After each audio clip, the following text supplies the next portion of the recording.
All right, so now we are at the part of where we write our essay. And this is a really important part of the Common App, at least to a point, because not every college is going to care to see an essay or require it. So remember, when we started this, we did not pick our colleges that we're going to apply to when we started this. If we had, these boxes would populate here with information about whether or not those essays were required or not. So if they're not required, you can still submit them to the College Board, but the colleges might not read it. It's difficult to know whether you're dealing with a college that will read essays that are not required, whether they will refuse to read them, or whether they might consider them if they're there. So that's a little bit of a guess. If they're not required and you don't feel like writing an essay, you don't have to. Okay, but if you do, then again you can do that. Common App gives you a choice of 7 prompts here to choose from if you want to. And each of these should be between 250 and 650 words. There's not a right answer here. There's not one of these that is the secret winner. If you write this one, you're guaranteed to get in. They're just trying to give you options here. And my advice when you write these essays is find one that gives you the best opportunity to be genuine, to say something that's interesting, to say something that's compelling, and to say something that gives a sense of who you are and what makes you tick. I had a college representative tell me one time that the essay is the third dimension of the student. Okay, that's what brings the student to life. Numbers and activities are kind of two dimensional, and there's a lot of similarities from one student to the next. I mean, think about it. How many people play football or a cheerleader or play baseball and they took AP environmental science and they have a 3.8 GPA? Okay, that can describe almost anybody. All right, but this essay is where you have an opportunity to kind of come alive. Now, having said that, it's important for you to say something that you want to say that is authentic and true to you. Colleges do not want you to write something that you think they want to hear. They get a lot of that, and I think it's annoying to them. And they can, because they read so many of these essays, they can see through those essays right away. So don't try to say something that is not really meaningful to you just because you think it sounds good. Say something because it really means something to you. At the same time, I would caution you against trying to do something that's too wacky or out of the box or too attention seeking.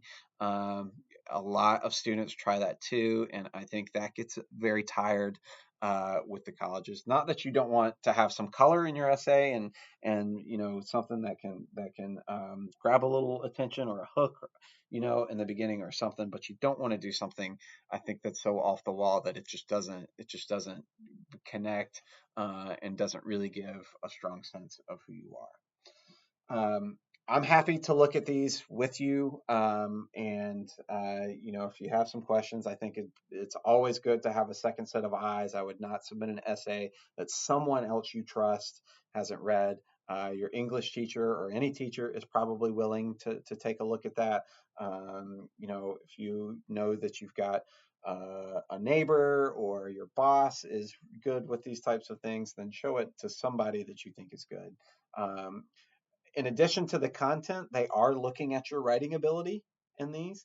And so you absolutely want to make sure that you are using good grammar and everything is spelled right. You want to make sure that that these things are kind of buttoned up grammatically too. So make sure you run it through all the filters and have somebody that knows those things well give it a read and make sure that you're doing what you do. But again, just pick one of these. I know this is probably the scariest part of the whole application process, but um, just pick something and write what you think gives you the best chance to say something good that represents you well.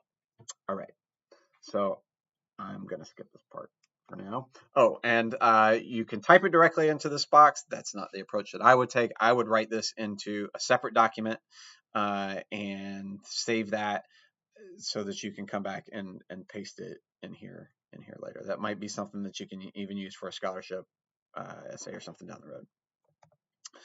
So we'll move on to this additional information. Okay.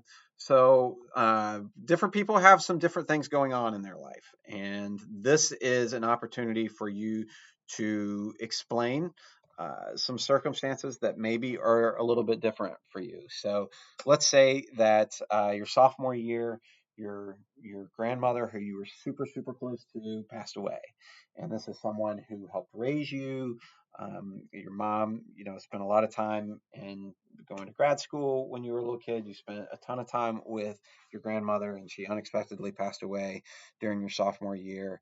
Kind of threw you for a loop for a little while. Your grades sank a little bit. Well, this section here is your chance to say that and say, my sophomore year probably doesn't look as good as my freshman and my junior year, and that's because of my grandmother's passing. I think you can see from my junior year that I rebounded from that, yada yada yada. And if you have your house was destroyed by a hurricane, or you were really ill for a time and spent 4 weeks in the hospital or something like that. Whatever those weird kind of circumstances are, this is your chance to say that. I would caution you from uh, going a reach here. I wouldn't say in my junior year, I got the flu in January, and I missed 2 days of school, including a big test. And my teacher only gave me half credit for it, and I got my first B in high school. I wouldn't. That might be a little simplistic to put. I think these are sort of bigger, longer lasting issues. This is a section that a lot of people won't have anything to write about, and that is perfectly fine. If life has been pretty good to you and you've been able to move through high school, and even if you have a little B or something along the way, I would not include those things in this section here. So I'm going to click no for both of these. If we had something to say, we click yes, then again, you've got a box that you can write those things in. Again, I'd probably write that in a separate section so that I could make sure it was just the way I wanted it, and I could cut and paste it later. Okay, and then lastly, this is where you will input your courses and grades. And basically what you're doing here is you are transferring all of your transcript, essentially, from Focus into the Common App. Now, the Florida schools are going to do this a little bit differently than just putting this stuff into the Common App. They are going to use a system called STARS.